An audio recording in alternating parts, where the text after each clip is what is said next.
Platicando con Emprendedores es una iniciativa de Simu, asesoría digital en mercadotecnia, tecnología y negocios.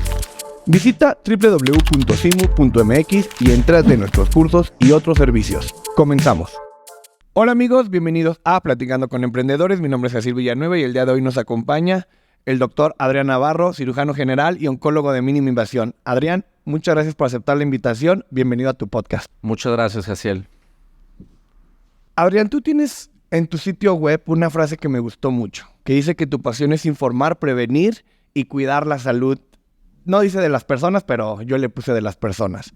¿Por qué decidiste que esa fuera como tu frase inicial de tu sitio web? Creo fundamental la parte de la información porque existe un mundo dentro de la medicina, dentro de la salud, donde nosotros como personal de la salud estamos informados y entendemos cómo es una enfermedad. Pero el problema es que fuera de ese mundo existe personas que no tienen conocimiento sobre la salud y que justamente en la educación básica y no recibieron esa educación. Y el problema radica en que no se pueden prevenir de forma adecuada las enfermedades. Entonces, la labor que creo que tenemos nosotros como profesionales de la salud, más allá de solamente atender al paciente, que esa es como la parte cuando ya surgió el problema, sino es enseñar a las personas sobre la salud para que puedan prevenir una enfermedad y justamente cuando nosotros los valoremos y se presenta alguna enfermedad, sea probablemente menos grave. Entonces, esa parte de la información es muy importante. Te pregunto porque me llama la atención, porque no quiero generalizar, pero muchas veces el doctor a veces como que no tiene esa paciencia de explicar, ¿no? Como que a veces como, usted tiene esto, tomes esto, yo soy el doctor, y hágale así, ¿no? Digo, repito, no quiero generalizar, pero es como una creencia. Hablando del tema de educación, pues es por todos sabido que los doctores estudian mucho, ¿no? Al menos más que el promedio de las profesiones. Y en tu caso, bueno, pues tienes tu especialidad que hiciste allá en Yucatán y luego la especialidad en el mítico 20 de noviembre. Tomaste un diplomado en la UNAM de hospitales, de administración de hospitales. Estás haciendo la administración actualmente, tu maestría en la UG, en la Universidad de Guanajuato. Mi pregunta va encaminada es, un doctor sale de la universidad ¿y a qué se enfrenta? Te lo pregunto porque la mayoría de las que estudiamos lo que sea, pues tenemos medianamente un camino, ¿no? O pedir trabajo o emprender. Y muchas veces el doctor no sé qué tantas opciones tiene. Cuéntanos en tu caso cómo fue, saliste y ¿qué? ¿Qué hago? ¿Qué hago como doctor, claro, no? Sí. Bueno, lo primero que te tienes que plantear como cualquier profesional, no solamente nosotros como de la salud, es necesitas un trabajo fijo, ¿no? Y ese trabajo fijo lo suficiente como para que puedas tener autosuficiencia, ¿no? Casa, vestido, sustento. Y eso finalmente hoy en día es un reto. Si bien los salarios como para el personal de la salud, específicamente para los médicos, recientemente salió una estadística donde se clasificaba como el sueldo de los médicos, en el top 3, ¿no? O incluso lo clasificaban como el top 1, los médicos especialistas como a nivel de sueldo en general de las profesiones. ¿Recuerdas cuánto estaba ese sueldo promedio? Creo que lo clasificaban en 16 o 18 mil pesos. Y eso era, ¿no?, el top 1. Eso era el top 3 1, más menos. Claro.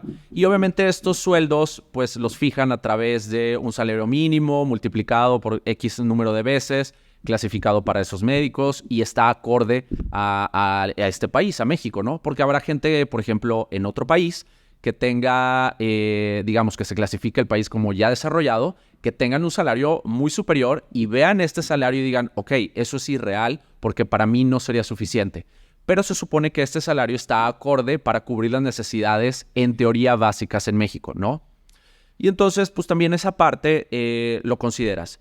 Y ahora, tienes el otro reto que dices, ¿qué voy a hacer de mi vida además de ejercer mi profesión?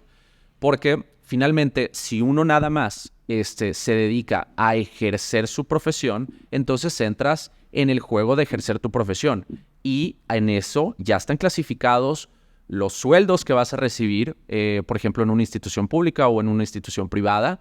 Y también, obviamente, tu medicina o tu práctica privada, pues finalmente tienes ciertos parámetros donde tú te tienes que mover. Como un tabulador que difícilmente te puedes mover más o menos arriba, pero no te puedes salir así nada más porque Exactamente, exactamente. Pero pues al final tú tienes un reto de qué más sé hacer, porque al final somos universitarios y tienes que tener un universo de conocimientos.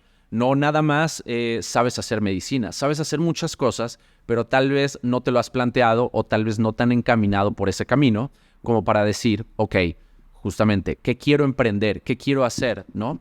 Y a veces de repente te enfrentas a un reto de decir, oye, es que nada más tengo un poco para, digamos, lo que estoy ganando, para cubrir mis necesidades básicas, para pagar una renta, para pagar una casa, un auto, el transporte, la comida, la escuela de los niños y eso. Pero al final, mediante una buena organización, simplemente puedes crear más y emprender no significa y no es igual a invertir dinero. Emprender significa también invertir tiempo, invertir conocimiento y tienes que usar tus herramientas que tengas en ese momento a la mano para invertir. No tengo dinero, ok, pero sí tengo tiempo, invierto tiempo. No tengo dinero, ok, ¿qué más tengo? Tengo conocimiento, invierto en conocimiento. Y a través de eso, después, como cascada, va a venir esa parte de generar una ganancia y finalmente sí ya va a poderse conjuntar un proyecto mucho más armado. Pero el punto es no quedarse quieto y decir, únicamente yo soy médico y solamente soy médico. No, eres un universitario y tienes un universo de conocimientos. E incluso las personas que no tienen una profesión, digamos, universitaria y que nada más tienen educación básica o que incluso no tienen educación básica, igualmente su perspectiva es la misma.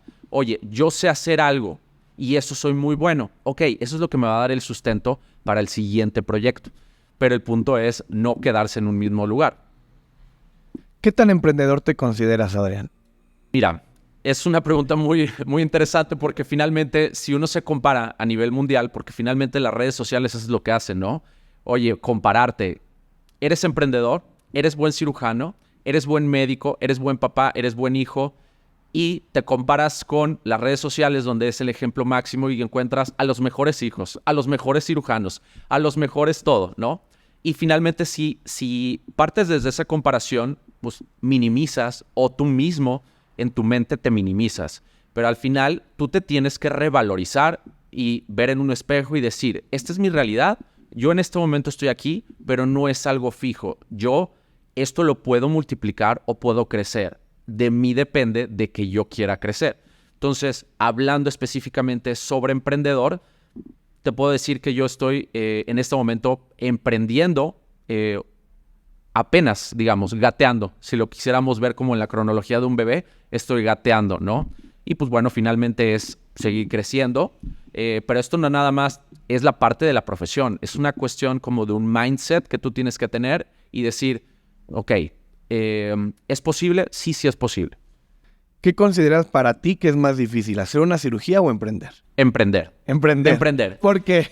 Justamente, en uno de los lugares donde yo laboro, teníamos una asesoría con un coaching y decía, hablábamos sobre eso, ¿no? Hay personas que tienen, por ejemplo, una profesión y esa profesión es ser, un ejemplo, cirujano.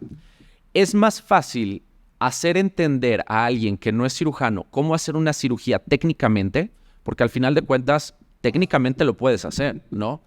Que cambiar su mindset para que esa misma persona tenga un comportamiento completamente diferente con sus colegas del trabajo, tenga un comportamiento diferente con el cliente, tal vez... Con el dinero tan solo. Exactamente. Y entonces, ¿a qué quiero ir con esto? Es un conjunto, digamos, el emprendimiento es un conjunto de muchos conocimientos que no solamente son abstractos, como una suma o una resta, sino también son un tema emocional, ¿no?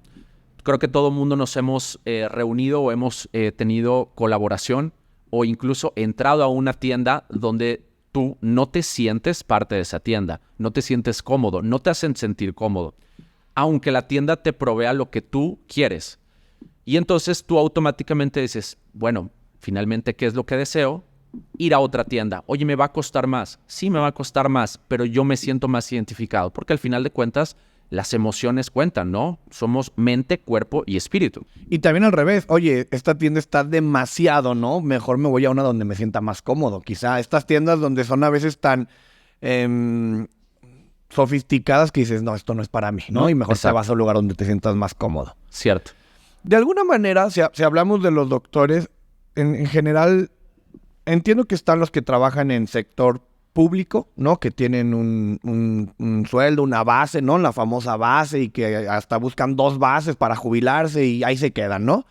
Pero la mayoría de los doctores, al menos desde mi perspectiva, están dobleteando, ¿no? Hay algunos que tienen una base y están en la privada o en la priva y están buscando pacientes.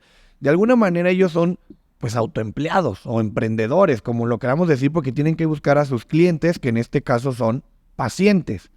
¿Cómo se vive esa parte de, ok, ahora yo quiero operar en privado y cómo consigo, en tu caso, pues personas que tengan una enfermedad? ¿Cómo se vive ese proceso desde el doctor de decir, oye, yo duré 10 años promedio estudiando y ahora resulta que tengo que salir y buscar clientes y poner un consultorio y cosas que dices, no, hace rato con un conocido, oye, ¿y a mi asistente le pago aguinaldo o no? Que, pues hay muchas cosas que a veces como doctores probablemente no tienen en el mapa. Cuéntanos cómo lo vives tú y cómo se vive en general.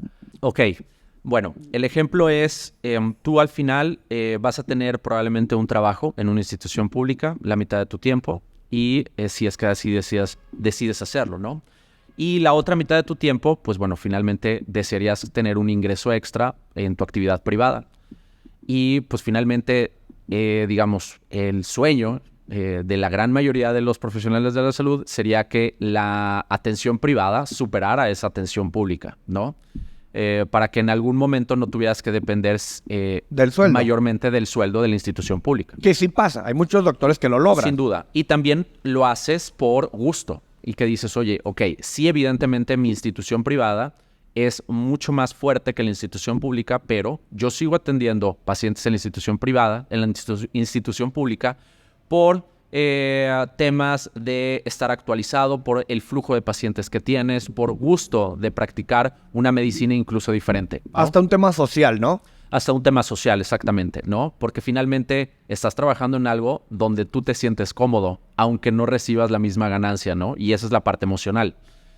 Que sí, que normalmente en el sector salud público, a lo mejor 3, 4 cirugías para el doctor es lo mismo porque es un sueldo. Es verdad. Y por afuera 3, 4 cirugías, pues quieres más y quieres más porque cada cirugía representa un...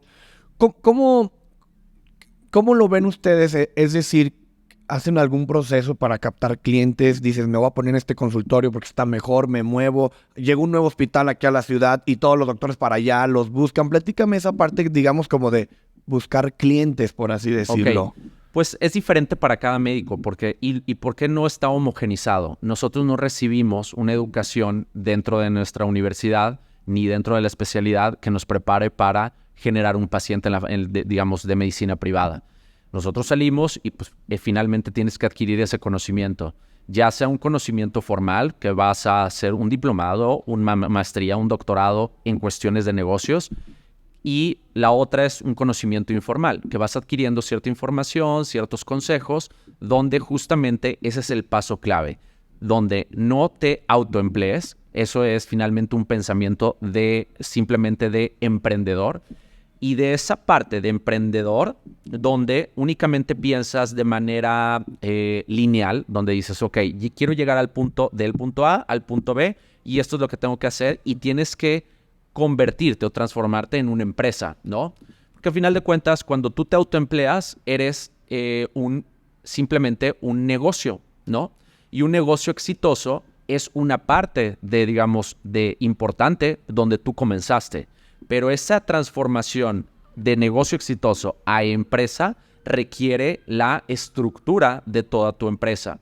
Tú vas a decir, oye, ¿de qué empresa estás hablando si eres una persona nada más la que estás operando? Pero al final de cuentas, aunque seas una persona la que está operando, al final está a cargo la persona que es el asistente. Al final está a cargo la enfermera que te ayuda para hacer algún procedimiento dentro del hospital público, tus colegas, bla, bla, bla. Y eso te convierte en una empresa. En la medida que tú formalices toda esa estructura, aunque creas que eres tú nada más, empiezas a hacer procesos y esos procesos formalizan y se construye una empresa. Y ya no nada más te quedaste en esta parte de ser emprendedor y formalizaste y creaste una forma de multiplicar.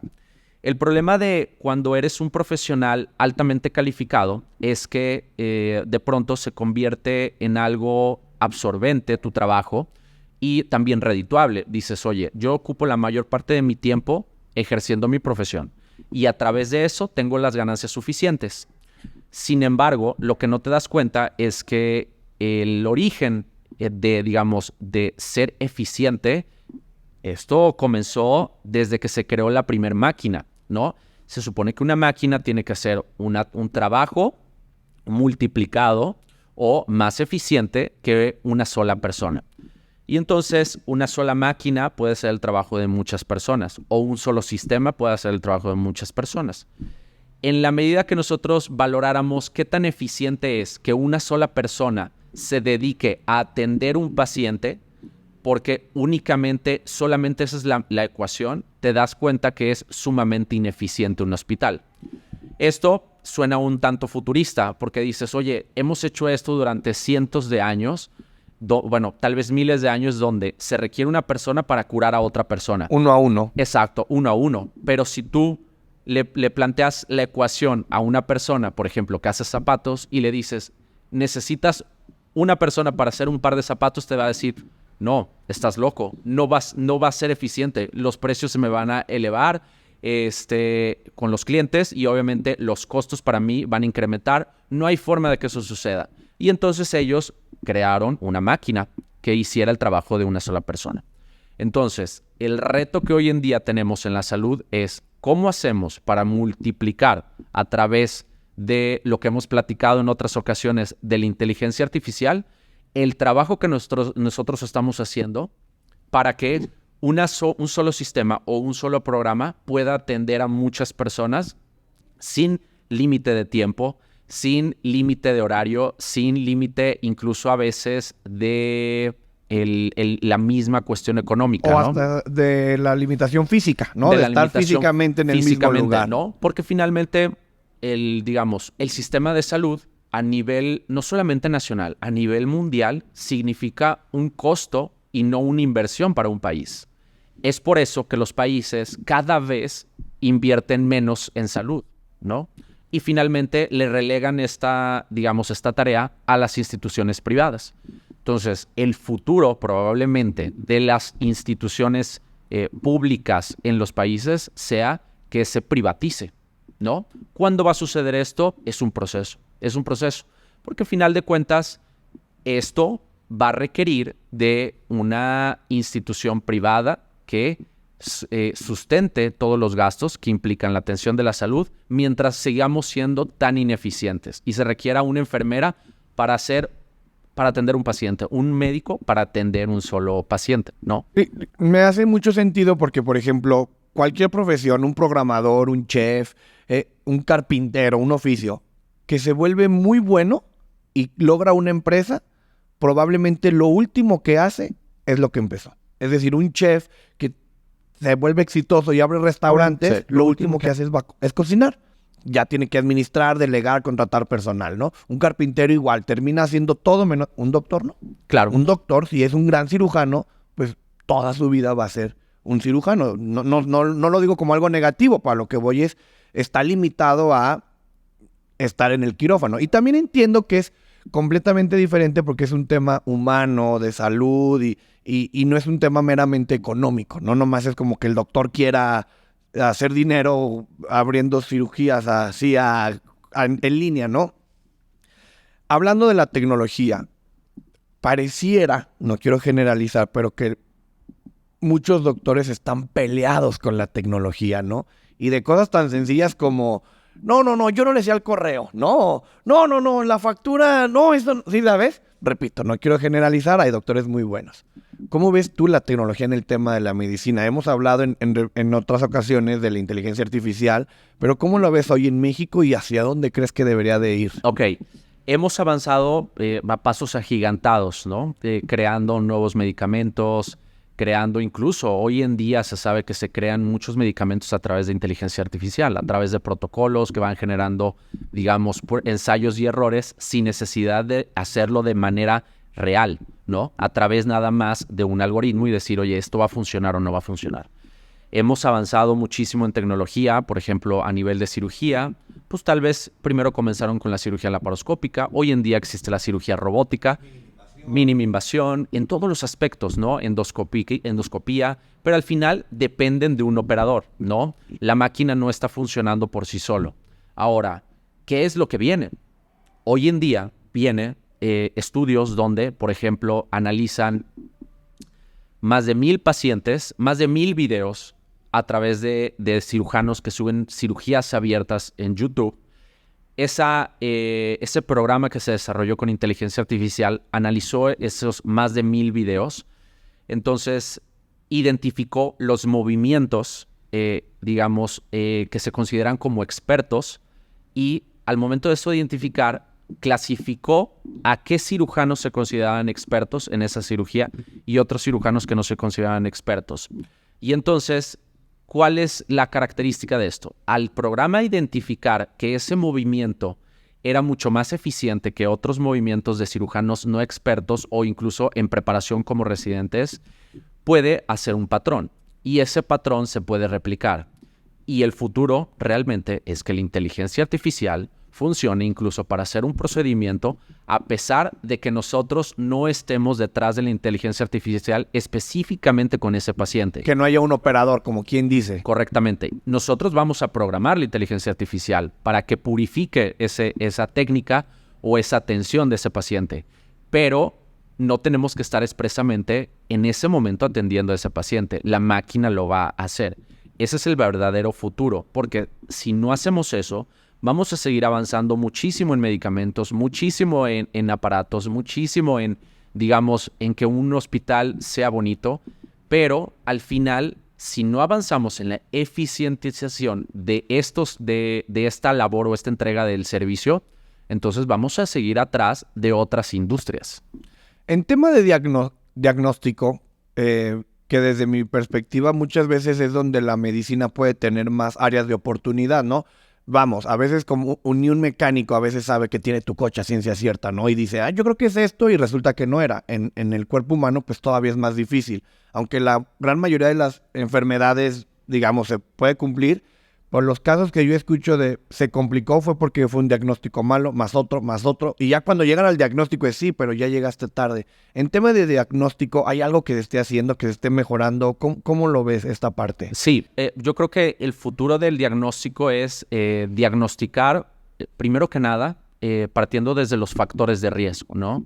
Si nosotros identificamos los factores de riesgo que nos van a llevar a cierta enfermedad, podemos reducir esos factores de riesgo para que finalmente, como si fuera una bola de nieve, esa bola de nieve sea lo más pequeña posible.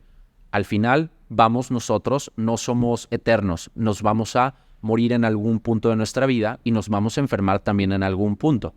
Pero si logramos reducir esos factores de riesgo para que sean los menores posibles, vamos a tener enfermedades menos graves.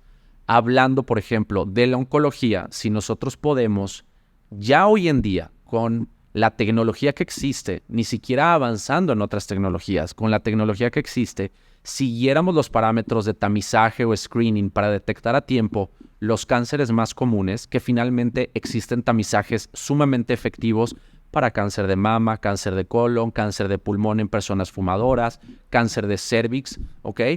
Entonces, si nosotros siguiéramos esos 4 parámetros, eliminaríamos o disminuiríamos mucho esas 4 enfermedades que son de las principales causas oncológicas. Solamente estoy hablando de algo oncológico, porque si nosotros nos vamos hacia el área de cardiología, evidentemente los eventos vasculares, ya sea del corazón o del cerebro, como un infarto en el corazón o un infarto cerebral, son las principales causas de muerte en el mundo. Pero los factores de riesgo los identificamos. Es, obviamente, la dieta, ¿ok?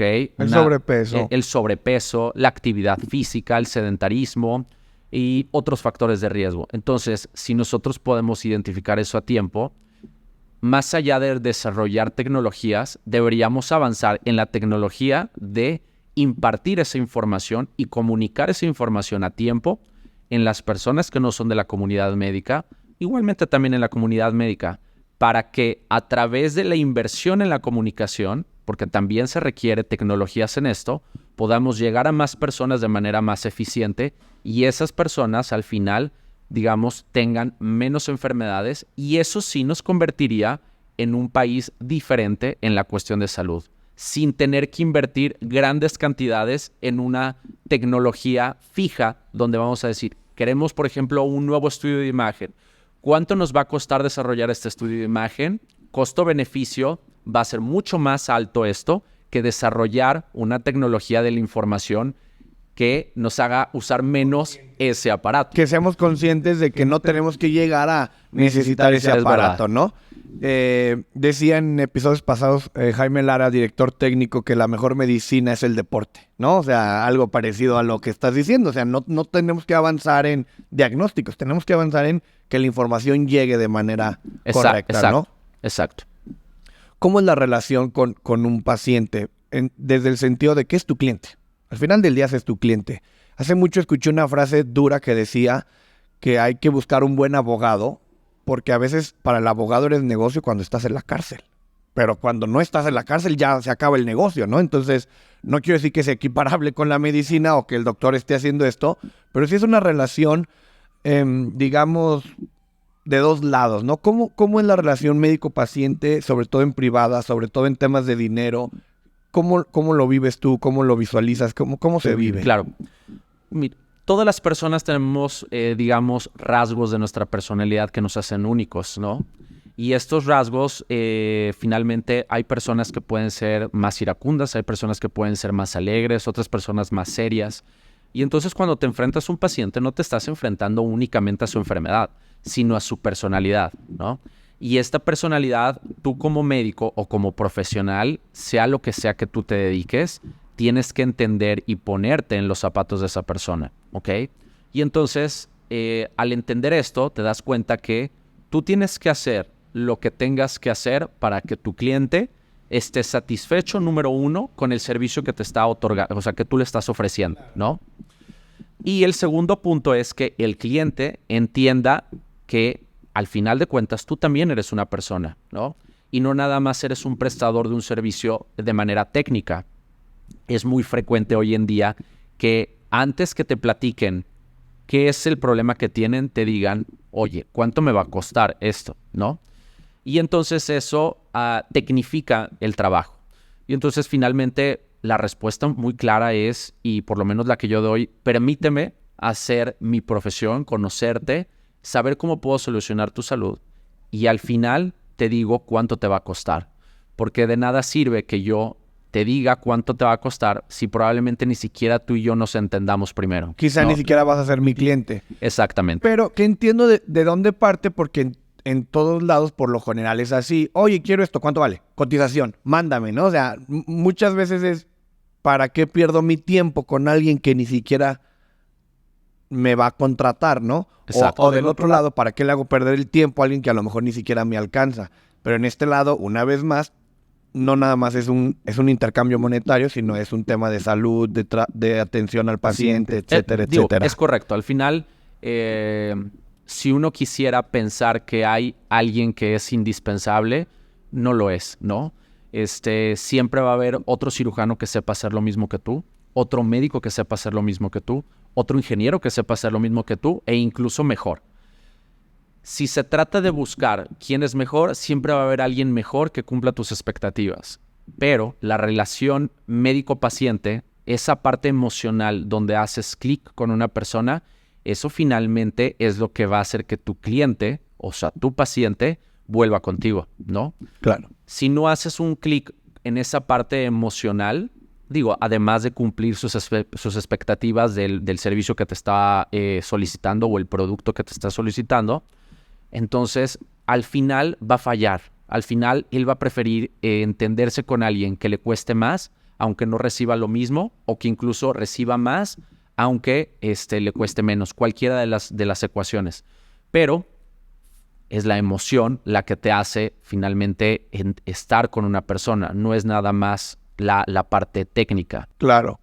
Del otro lado, como médico que quieres atraer clientes, si bien sabemos que en la medicina es un servicio y es salud, y rara vez es como, vamos a hacer cirugías 2x1, ¿no? A lo mejor en temas de medicina sí, y las farmacéuticas, que es otra industria, pues sí ponen promociones. Pero tú como doctor no andas diciendo, este mes tengo oncología mínima invasión 2x1. Sin embargo, sí hay una imagen personal, y hay redes sociales, y hay marketing, y cada vez vemos más doctores. Y muchos años, incluso en diplomados, ¿no? De ventas a doctores, así les decían, no hagas promociones, no se promocionen, ¿no? Porque era como un servicio, no un commodity.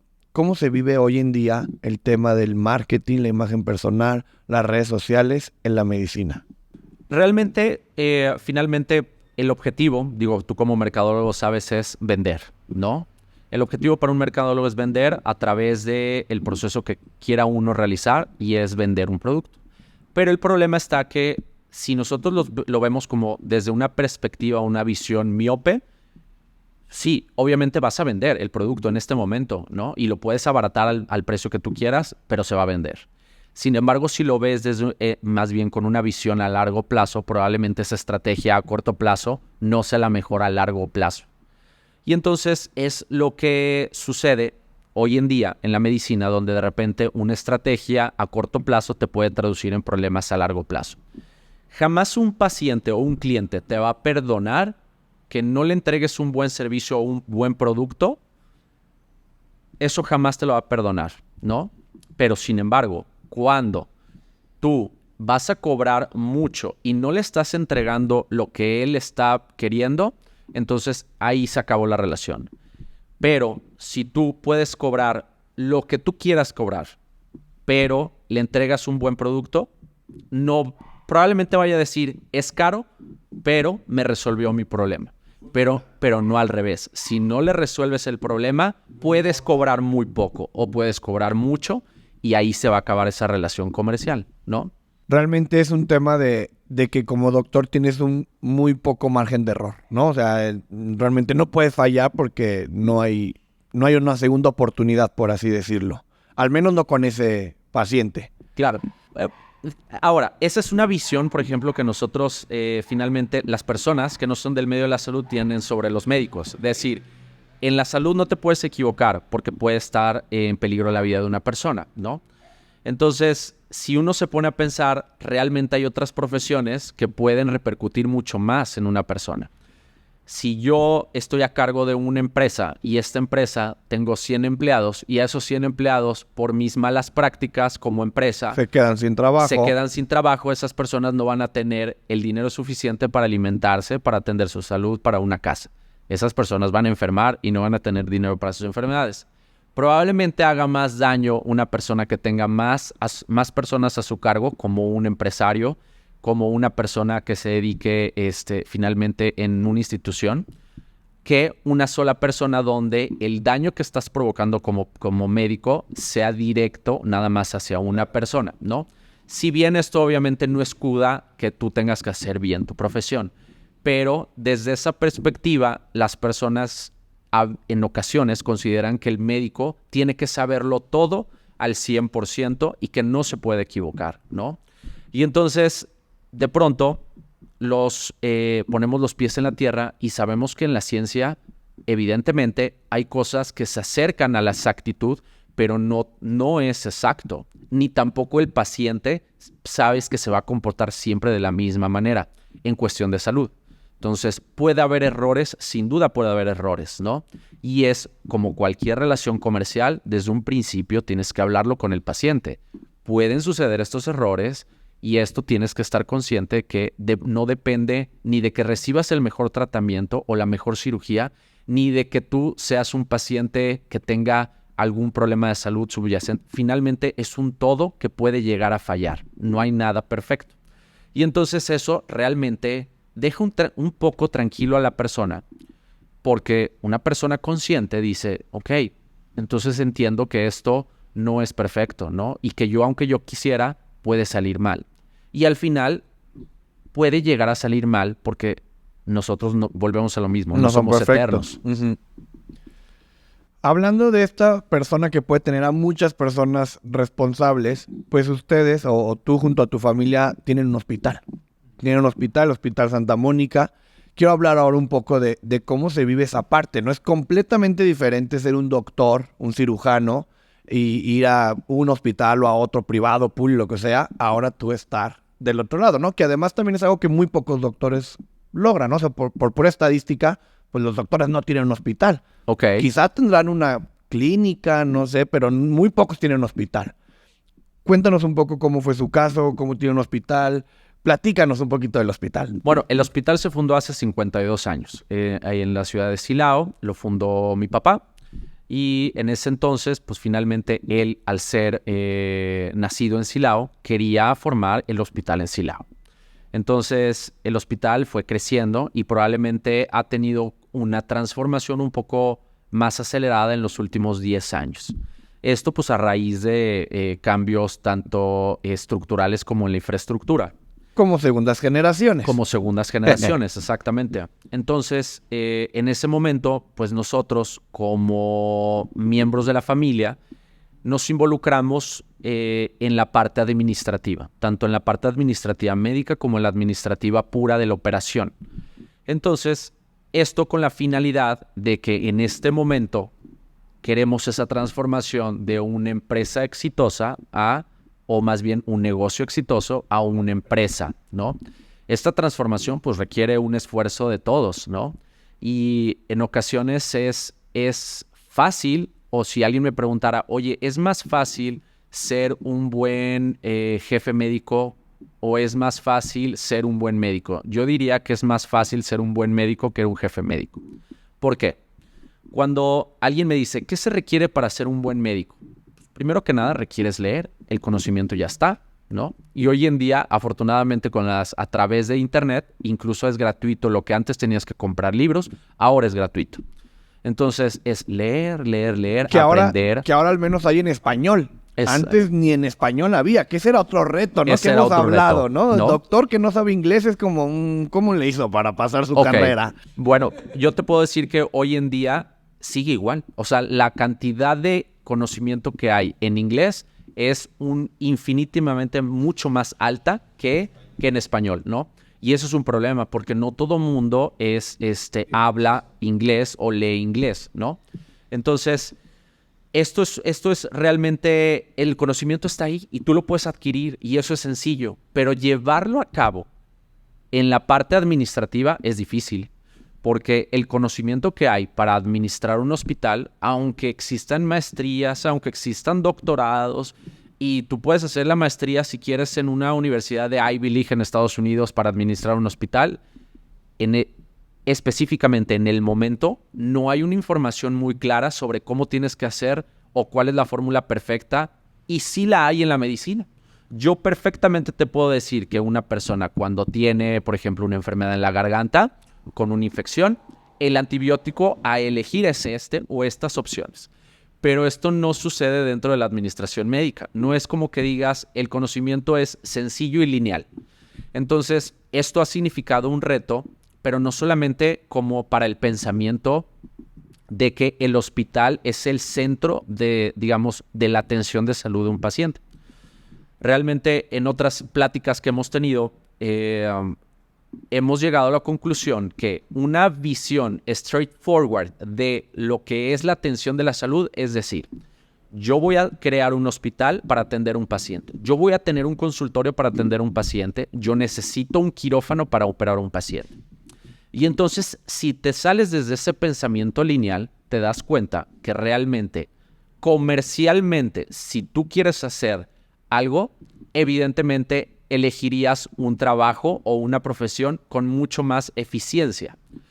Si partimos desde lo que platicamos hace algunos minutos, donde un hospital es sumamente ineficiente porque requieres muchos empleados para atender pocos pacientes, entonces tienes que buscar una visión diferente para multiplicar. Es por eso que las empresas farmacéuticas son mucho más poderosas que las empresas hospitalarias, ¿no?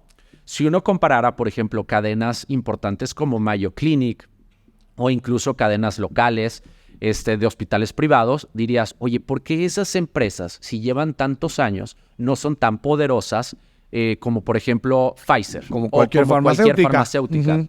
La realidad es porque... Son más rentables. Es mucho más rentable producir un medicamento con una máquina que sí requirió un esfuerzo para desarrollar el medicamento, pero al final estás produciendo el medicamento o el producto que tú vayas a vender, y esto requiere una máquina, y ya no requieres una persona para desarrollar una pastilla, una persona para desarrollar un guante. Entonces, pues finalmente el reto es, esa empresa farmacéutica finalmente es una parte muy importante del desarrollo de los medicamentos. Sigue siendo hoy en día, no existen... Uno pensaría que las farmacéuticas solamente son las grandes que nosotros conocemos, pero existen otras empresas que están en crecimiento y que incluso tienen alianzas comerciales con estas. Entonces sí existe todavía, digamos, campo para trabajar en esto. Y también existe, volvemos a lo mismo, cambiar nuestro chip de cómo vamos a entregar el servicio. Y eso finalmente tienes que desarrollar a través de programas, a través de inteligencia artificial, de cómo voy a multiplicar o cómo le voy a enseñar a una máquina para entregar este servicio. Eso creo que es el futuro y no solamente el desarrollo de hospitales. ¿Cómo funciona hoy tu hospital? Es decir, ¿cuántas personas tienes? ¿Cómo lo llevas? Y te lo pregunto porque después quiero ir al tema de cómo se vive el enfrentarte o hacer competencia a estos grandes hospitales, ¿no? A los que ya conocemos versus hacer un hospital independiente, por así decirlo. Claro. Bueno, en este momento aproximadamente son 25 empleados en general. Es un hospital que se considera pequeño, ¿no? Es un hospital con 8 habitaciones, 2 quirófanos, los servicios auxiliares como laboratorio, rayos X, ultrasonido, imagen, consultores de uso múltiple. Y probablemente en los siguientes meses, tal vez en un mes, 2 meses, se aperture una nueva área que va a ser un centro de consulta, porque finalmente nosotros, digamos, arquitectónicamente tenemos que expandir esta parte de consulta hacia otra área. Y la parte del hospital se va a quedar únicamente para hospitalización o servicios de hospital, ¿no? Entonces, ¿nosotros en qué nos estamos enfocando hoy en día? Y creo que nos gustaría enfocarnos el resto de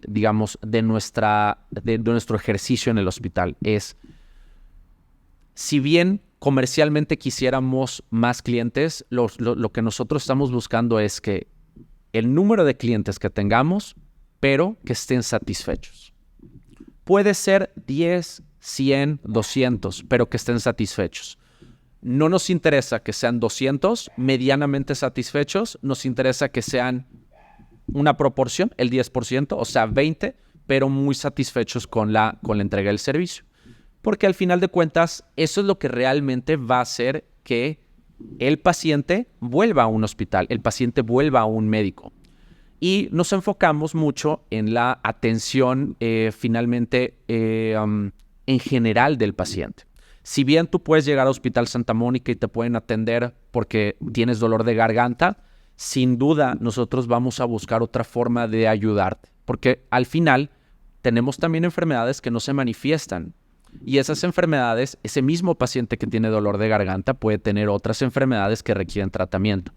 De nada me va a servir curar la enfermedad de la garganta si el paciente tiene una diabetes mal controlada, si el paciente tiene riesgo de tener un cáncer y no lo hemos detectado. Y entonces eso es lo que realmente diferencia a un hospital que ve a ti como una persona en su totalidad, no solamente en la enfermedad con la que tú te estás enfocando. Y eso requiere cambios de la infraestructura, requiere generar procesos, requiere de coaching, requiere de reuniones, y esto al final se traduce en que el hospital en tamaño probablemente no sea tan grande como realmente lo es en el nivel de atención. En la profundidad del servicio, por así decirlo. Que me llama mucho la atención lo que llamas, porque es lo que vemos que ocurre en las series gringas, ¿no? O sea, que llega la que tú quieras, Dr. Grey, The Good Doctor, llega un paciente porque le duele la garganta y a ver, no, espérame, veo tus ojos raros, el pulso, pum, cáncer, ¿no? O sea, como que, y a lo mejor parece que en una serie está dramatizado, pero muchas veces algo tan pequeño puede detonar otra enfermedad, pero que en un ritmo de atender rápido, ¿no? De, por ejemplo, yo que también he vivido las consultas en público, que tienen consultas 10, 15, 10 y media, 10:45, 11, 15, que dices, ¿cómo en 15 minutos me va a poder atender, ¿no? Esa profundidad del servicio, la relación médico-paciente. Es verdad. Y de hecho, te voy a ser franco, en la menor cantidad de atenciones que se dan, no solamente en México, en el mundo, sucede eso que tú ves en una serie. O sea, porque realmente para que eso suceda requieres un factor muy importante, que es la cantidad de conocimiento que tiene el médico que te está atendiendo. Entonces, partiendo desde ese punto, el médico tiene que tener una cantidad de información muy importante para la atención primaria de un paciente. Es por eso que la atención primaria es fundamental en cualquier país. Es mucho más complicado ser médico general que ser médico especialista.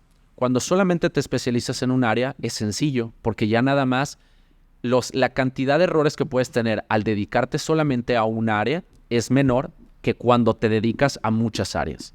Entonces, es un reto que el médico general tenga esa cantidad de información. Probablemente una de las respuestas para resolver este problema sea justamente la inteligencia artificial.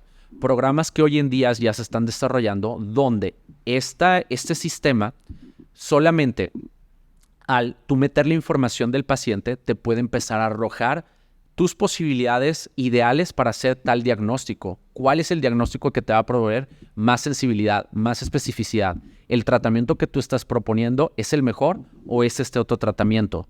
Y esto pues finalmente es, digamos, como tener en tiempo real un ChatGPT, ¿no? O un Gemini. Porque finalmente al tener esto no es necesario o no estamos sujetando a error al médico si sabe o no sabe, sino simplemente el sistema lo sabe todo y te está dando un empujoncito para que al final tú simplemente hagas algunas modificaciones específicas que no detectó el sistema. De acuerdo al contexto, a la edad, al país, etcétera, etcétera, ¿no? Que a lo mejor eso la inteligencia pues lo podría tener, pero es mucho más fácil que el doctor diga, ok, lo que me dice está bien, pero si tomo en cuenta el contexto, va por acá. Exactamente. Que eso sería el reto, ¿no? Pues imagínate un doctor que pudiera consultar todas las fuentes en tiempo real, pues tendría que ser el superdoctor, ¿no? Exactamente. ¿Qué es lo que se va a lograr con la inteligencia? ¿Qué es lo que se va a lograr con la inteligencia artificial, no? Y finalmente, pues lo que dices, no hay que resistirse a la inteligencia artificial. Al final vamos a estar dando una consulta, vamos a estar operando y la inteligencia artificial nos va a estar ayudando, ¿no? De alguna u otra forma. ¿Tus colegas así lo perciben? ¿Crees que la mayoría de las personas están abiertas? Bueno, hablando de los profesionales de la salud, ¿están abiertas? ¿Así se percibe o hay una resistencia? Ok, es que no existe ni siquiera el concepto, ¿no? No existe el concepto en la mente de los médicos. Esto es algo, pues, nuevo. Esto es algo que está en planes de desarrollo y finalmente, pero tampoco es que no se ha desarrollado. O sea, esto ya se está desarrollando en otras partes del mundo. Y en la medida que nosotros no dejemos a un lado que eso va a suceder, entonces vamos a estar realmente a la vanguardia. Y el otro punto, tú decías, oye, el reto es ese, pero también existe el otro reto. La parte la parte técnica te va a resolver y te va a decir qué es lo que tienes que hacer como médico. Pero también está la otra parte la parte emocional, humana, ¿no? ¿Qué tanto estamos atendiendo nosotros a la inteligencia emocional? Esto requiere, digamos, conocimientos médicos, sin duda. Digamos, la psique humana requiere de conocimientos médicos. Entonces, si nosotros identificamos, hoy incluso imaginemos un mundo, imaginemos una ciudad, una familia, nada más, incluso nuestra familia, donde recibiéramos como una materia más inteligencia emocional. ¿Cuántos problemas no se resolverían hoy en día? Con identificar nuestras emociones. A veces no sabemos identificar emociones, ¿no? El famoso que comes y no sabes si comes porque tienes miedo, ansiedad, estás enojado, estrés, cosas así, ¿no? Regresando a un tema del hospital y al tema de emprendimiento, ¿cómo se vive el ser segunda generación en una empresa y en una empresa de salud, ¿no? Y es una pregunta que me gusta hacer porque muchas veces hay una percepción de decir, qué chiste, ¿no? Pues se lo dejó su papá o es su papá. Y entonces hay como que en automático el mérito es casi nulo, ¿no? Que yo difiero. Pero ¿cómo se vive ahora en un tema de salud, ¿no? Que aparte es como a lo mejor hasta un tema más socialmente reconocido, porque si el papá era doctor, muchas personas asumen que el hijo va a ser también un gran doctor, ¿no? Cuéntame. Ok, pues finalmente es un reto. Como todos los días te levantas, es un reto decir qué es lo que tengo que modificar hoy en mi vida para que repercuta en la empresa y finalmente la empresa sea mucho más satisfactoria, pero no solamente para nosotros, digamos, que estamos en la parte familiar de la empresa, sino también para los demás, ¿no?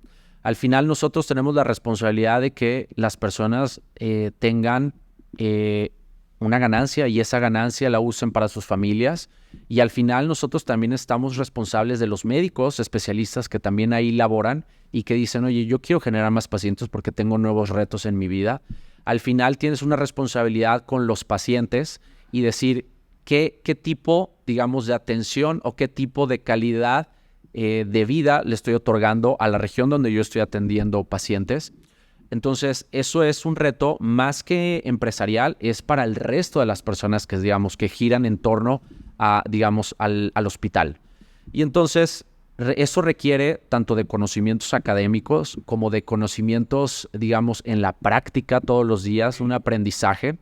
Y también, y decir, ok, agradecer, porque finalmente sí se agradece, ¿no? A la persona que fundó el hospital, en este caso que es mi papá. Y finalmente es multiplicar eso que ya te dieron para el beneficio. Si tú haces algo que la gente aprecie, entonces ese algo puede tener una ganancia para ti. Puede ser una ganancia emocional, puede ser una ganancia incluso monetaria, o puede ser incluso una ganancia en general para todo tu entorno. Pero lo primero que te tienes que plantear todos los días es, ¿qué estoy haciendo que a las demás personas les resulten atractivo o útil lo que yo les estoy ofreciendo? Perfecto, no puse esto. Ok, entonces ¿cómo lo puedo mejorar?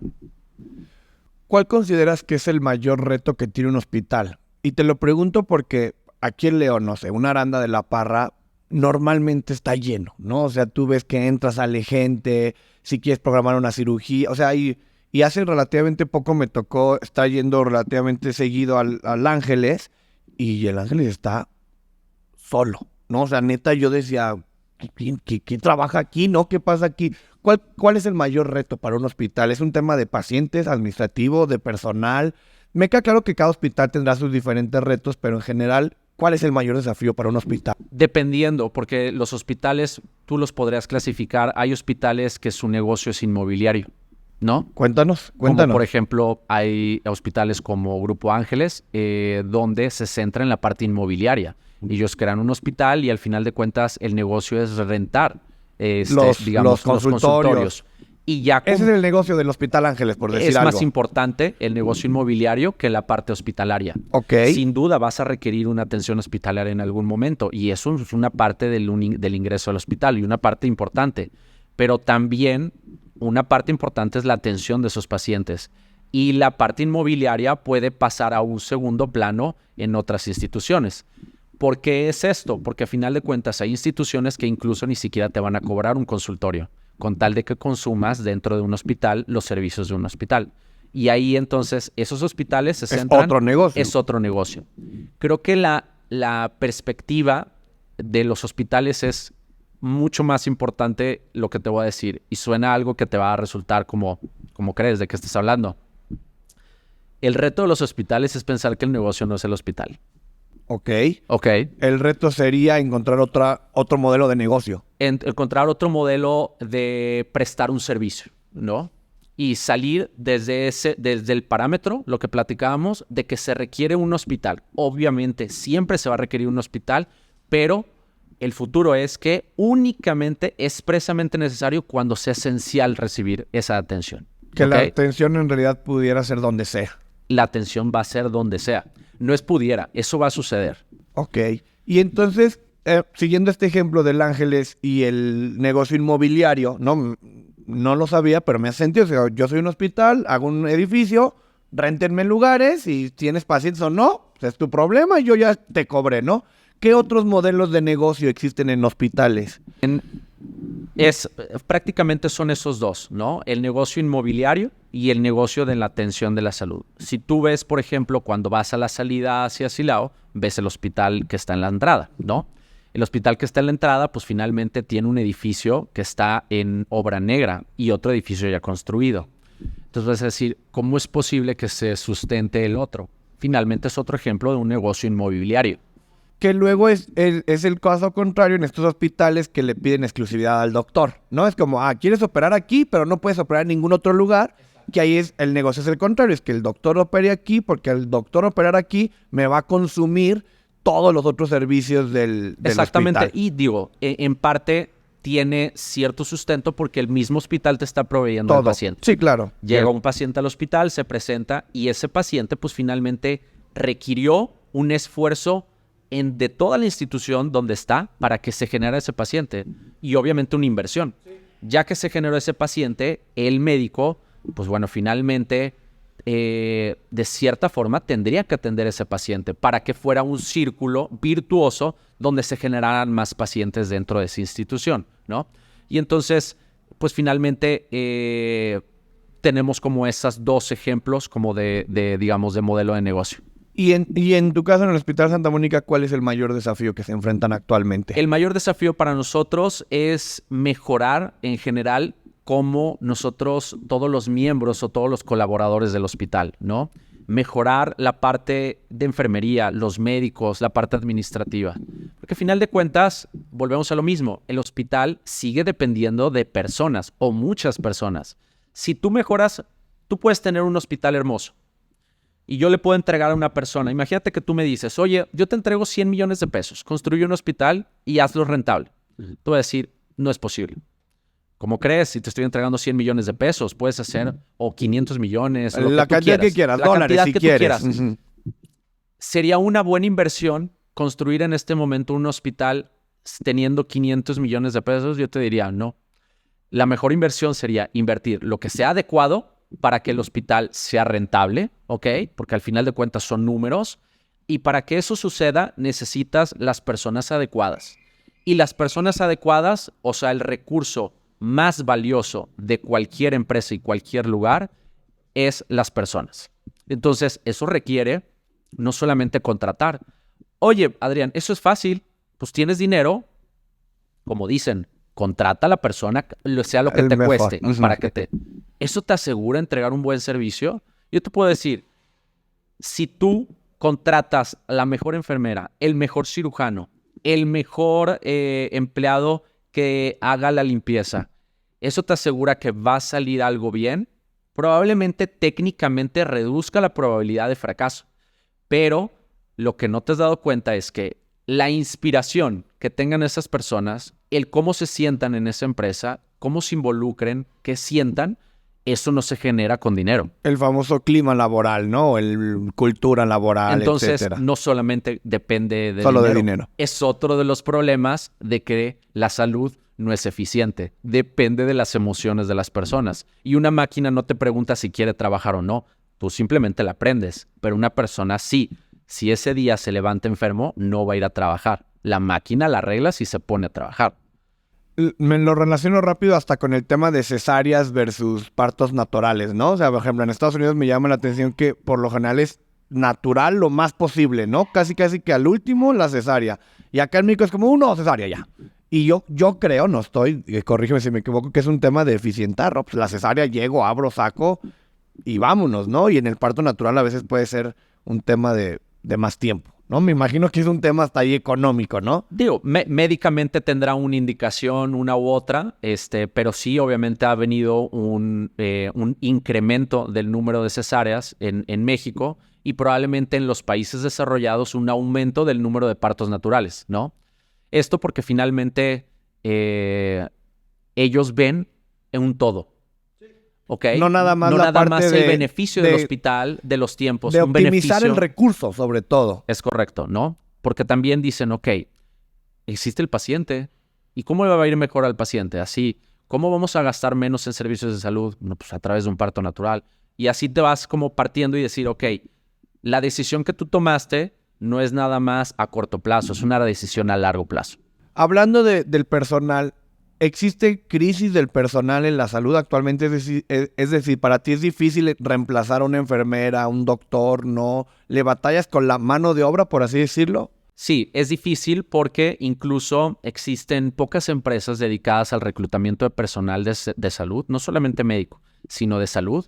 Y esto, pues finalmente tienes dos retos. El primer reto, y que eso finalmente creo que se enfrenta a cualquier hospital, es desarrollar tu mismo personal, ¿ok? El decir, yo recibo una persona con X número de cualidades y yo tengo que multiplicar esas cualidades. Ese desarrollo de ese personal no solamente técnicamente va a mejorar el personal, sino emocionalmente va a formar a una persona que esté contenta de trabajar en esa empresa. Y una persona leal en una empresa es uno de los parámetros más importantes, ¿no? Y entonces, finalmente, sí, tienes que desarrollar a tu propio personal. Es difícil encontrar el personal calificado. Y también porque obviamente como médicos o como personal de la salud nos enseñan a ser excelentes médicos, a ser excelentes enfermeras, pero lo que no nos enseñan a ser excelentes trabajadores, ¿no? A cumplir con un horario, a cumplir con una meta profesional, a seguir capacitándonos fuera de los temas de la salud. Sí, de todo lo demás profesionalmente. Que otras profesiones Habilidades. probablemente sí lo entiendan mejor. Entonces, es difícil realmente el desarrollo del personal de la salud. Sí, como que el doctor normalmente se centra en lo médico y a veces descuida todo lo demás. Ya casi para finalizar, Adrián, ¿qué consejo le podrías dar, y parto de lo que acabas de decir, a un estudiante? A un estudiante de medicina, obviamente. O sea, ¿qué consejo dices? A mí me hubiera cambiado la vida escuchar este consejo, o a lo mejor no cambiado la vida, pero me hubiera sido de gran utilidad que alguien, cuando yo estaba estudiando, me dijera este consejo. Creo que me gustaría haber tenido mentores desde la etapa básica que, digamos, que rigieran más mi vida, ¿no? Estamos acostumbrados y creemos en la salud que el único mentor es el libro, que el único mentor es el texto que nosotros estamos leyendo. Pero al final de cuentas, existen personas que ya tienen un camino andado y que así como nosotros, ellos estuvieron en algún momento y tienen mucho conocimiento que aportar. Ese conocimiento no solamente es médico, sino también un conocimiento laboral, emocional, familiar, en tus relaciones. Y esto finalmente podemos terminar y hacer muchos posgrados en la salud, pero requerimos toda esa parte de conocimiento para hacernos unas personas íntegras. Me hubiera gustado desde una etapa más joven tener esos mentores y creo que se aplica para cualquier profesión. Cuando nosotros dicen que tenemos que tener 3 etapas digamos, laborales. La primera etapa laboral, acercarnos a una institución donde probablemente todo esté más sistematizado para que aprendamos a tener horarios, para que tengamos a atender un proceso, para que entreguemos un objetivo, ¿no? Y no cuestionemos, simplemente sigamos lo que la empresa quiere para beneficio de la institución y que al final va a ser para mi beneficio. En una segunda etapa tenemos que tener una mentoría, acercarte a un experto y que ese experto muy cerca de ti te esté diciendo todos los consejos o tips que requieres en tu vida.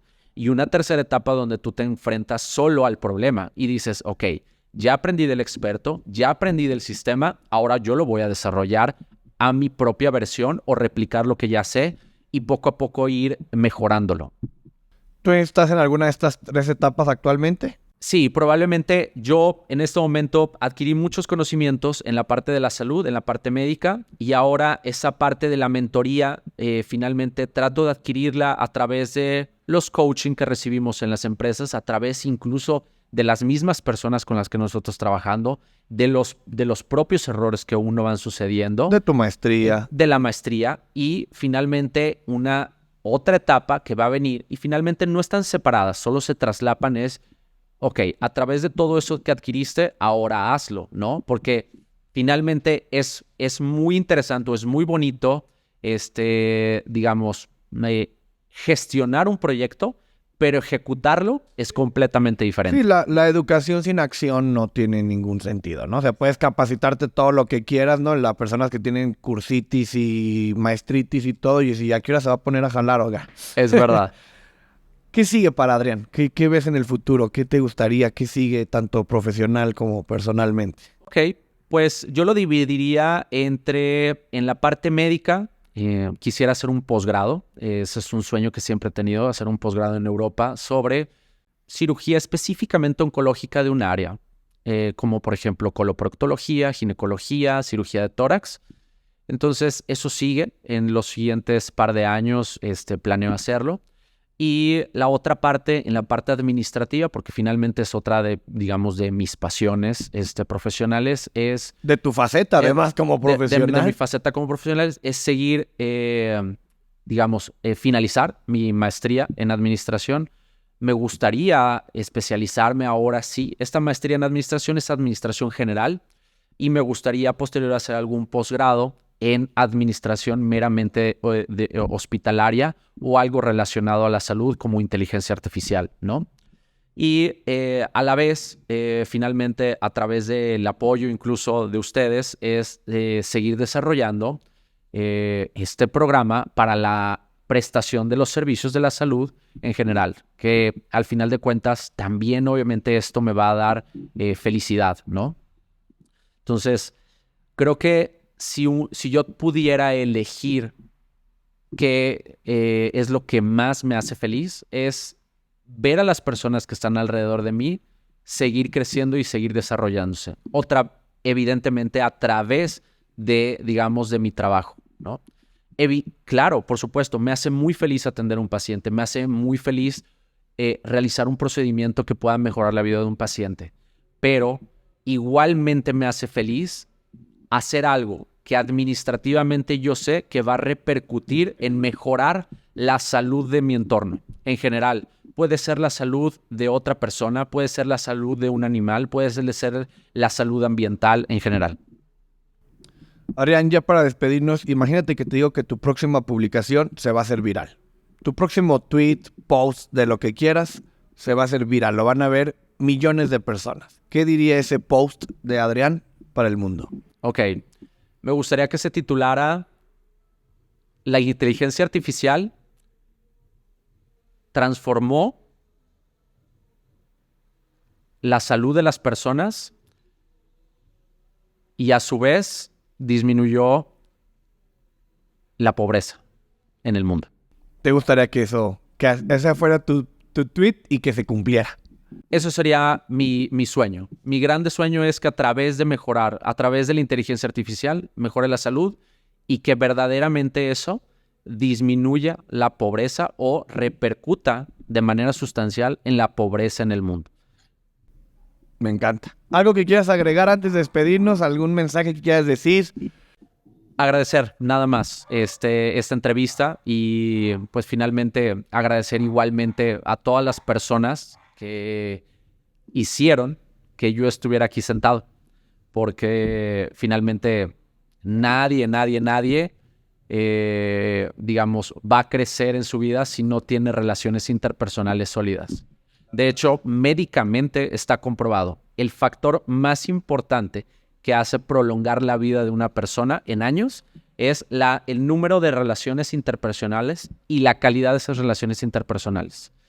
Porque eso va a mejorar desde si tienes el estado de ánimo para hacer ejercicio, tu dieta, que tengas trabajo o no tengas trabajo, que finalmente desarrolles o no demencia o no.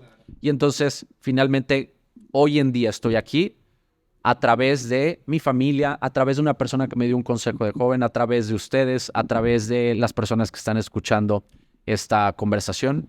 Y eso es agradecer, ¿no? O sea, estoy aquí por ellos. Claro. Hay una frase que me gusta que dice, mejores relaciones, mejores oportunidades. Sin duda. Así de sencillo. Adrián, muchísimas gracias. No, gracias. Hoy nos enfocamos mucho en el emprendimiento, pero creo que vale mucho la pena que vuelvas a venir y hablemos de otros temas como puede ser el proyecto que traes, que hoy no lo mencionamos, pero lo vamos a dejar ahí en suspenso, y el tema de oncología, 100%. A sus órdenes. Muchas gracias. Sería un honor. Queda abierta la invitación a un segundo episodio. Gracias. A nombre de todas las personas que hacemos posible Platicando con Emprendedores, muchas gracias y nos vemos la próxima semana. Gracias. Un verdadero placer. No, hombre, gracias a ti. ¡Nos fuimos! ¡Vámonos!